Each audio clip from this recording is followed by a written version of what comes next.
Many things are responsible for greenhouse gases, but buildings are at the top of the list.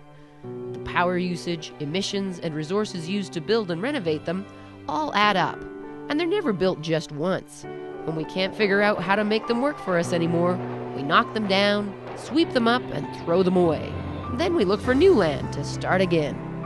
Really, we've taken one of the most permanent things in our world and made it disposable. And it replays millions of times over, inside the buildings where offices are built and demolished repeatedly. Recycling and better materials won't put a stop to it. We have to change our behaviors. A lot of people, when they think they're creating an environmentally sustainable building, are really focusing on a very small part of the puzzle. When you talk about green design or even sustainability, all of a sudden the discussion gets focused on recycled content. The goal is to keep the objects in use over time, right? So that they are never recycled. In fact, if we end up in a recycling bin, we fundamentally failed. The EPA, for example, did a study and shows that for every square foot of commercial real estate, when we're demolishing it, we're creating 155 pounds of waste. And that becomes a really big number if you look at the overall building stock, for example, in the United States. Currently, we're at 300 billion square feet, and that average tenant lease right now is 5 years.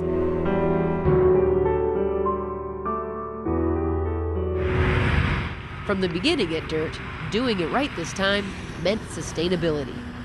We built the system essentially as a series of layers that can change independently of the other layers. We have 4 fundamental layers: the aesthetics of the thing, or the skin, which are, like the tiles on this wall here; the structure of the environment, which is the frame that's sort of sitting in behind; the utility, which is about power and data and whatever other sort of technological elements that we're trying to support; and finally sort of the context or the environmental side of things, which is where do the objects sit. And all those elements can change independently of one another.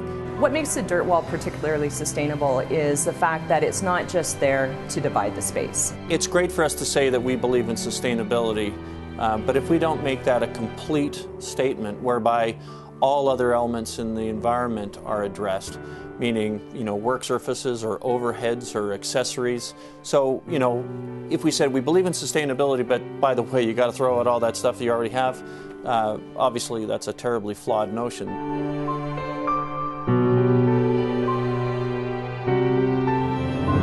Intelligent interactive 3D software called ICE is also used at DIRTT to carry sustainability throughout the company, from marketing to specifying to manufacturing. Probably one of the best benefits of ICE is that you don't have to have lots of paper. DIRTT has no paper catalog because of ICE. All the information that DIRTT provides for their clients, all the pricing, is all inside the ICE software. One of the things ICE does besides eliminate paper, it also eliminates error. And so eliminating error means you're not building something twice because you built it the wrong size or did it in the wrong way. So ICE has eliminated rebuilds from human error by providing information electronically right from the design through to the factory.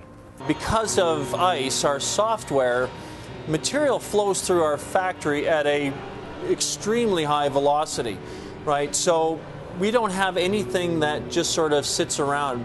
One of the great consumers of floor space is just stuff in the way. We can create cut lists and optimize the materials so that when they're moving it through the factory, they're getting the right material in the right spot at the right time. We really had to make this a complete thought, right? It's not just about how we behave with the product or with the materials themselves. It's also about the amount of energy that we consume here and the amount of space that we take up here. The footprint at DIRTT's wood shop is also 30 to 40% smaller than average. That's mostly due to the water-based UV curing finishing lines. But saving space and energy by not having big ovens and drying racks is just one benefit.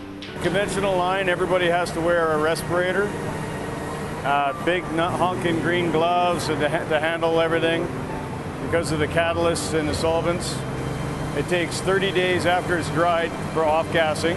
So any new office, you have to let everybody know who has asthma and so forth because they may have reactions. This line is a dream in comparison. I come to work, I still have a sense of smell. I go home, I still have a sense of smell.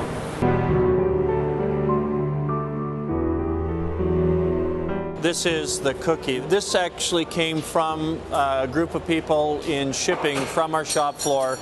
When we ship the product off with the cookie between, we also ship our cookie box, and that is to put all the cookies in when we get to job site, and they all get shipped back. We could have made this out of a very inexpensive recyclable product, but instead we decided to invest in a fairly high-end design with a high-end material so that it can live on as long as reasonably possible. I really enjoy working for DIRTT and the environmentally friendly environment, because everything about it is the future, and that's what you want to be. You don't want to be in the past, because you're going to be out of a job soon enough if you do that.